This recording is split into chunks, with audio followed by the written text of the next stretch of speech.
कस्तुरबा गांधी बालिका विद्यालयाची कोकण दर्शन शैक्षणिक सहल यशस्वी। आदिवासी देवमोगरा एज्युकेशन सोसायटी नटावत संचालित कस्तुरबा गांधी बालिका विद्यालय तरावद येथील विद्यार्थिनींसाठी आयोजित करण्यात आलेली कोकण दर्शन शैक्षणिक सहल यशस्वीरित्या पार पडली। शैक्षणिक, ऐतिहासिक व मनोरंजनात्मक अनुभव देणारी ही सहल विद्यार्थिनींसाठी ज्ञानवर्धक व प्रेरणादायी ठरली।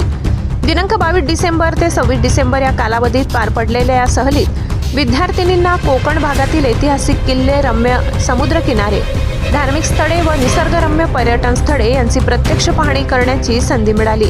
या भेटींमधून विद्यार्थिनींना इतिहास, भूगोल, पर्यावरण व पर्यटन विषयक प्रत्यक्ष अनुभवातून ज्ञान प्राप्त झाले। ही सहल माननीय श्री राजेंद्र कुमार गावित चेअरमन तसेच माननीय श्री शेखर धनगर गटशिक्षणाधिकारी तळोदा यांच्या मार्गदर्शनाखाली आयोजित करण्यात आली होती।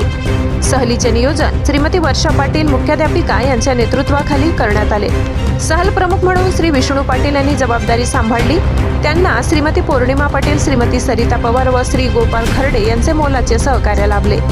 या सहलीचा मुख्य उद्देश विद्यार्थिनींना पाठ्यपुस्तकाबाहेरील ज्ञान, सामाजिक जाणीव, संघभावना व आत्मविश्वास मिळवून देणे हा होता। सहली दरम्यान विद्यार्थिनींनी सांस्कृतिक कार्यक्रम, समूह खेळ व विविध निरीक्षणात्मक उपक्रमांमध्ये उत्स्फूर्त सहभाग घेतला।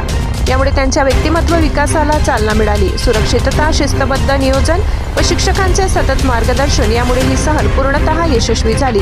पालक, संस्था व शाळा प्रशासनाच्या सहकार्यामुळे हा उपक्रम एक आदर्श शैक्षणिक उपक्रम ठरल्याचे मत उपस्थितांनी व्यक्त केले। सम्राट V7 न्यूजसाठी तळोद्याहून आमचे प्रतिनिधी गोपाल खर्डे यांचा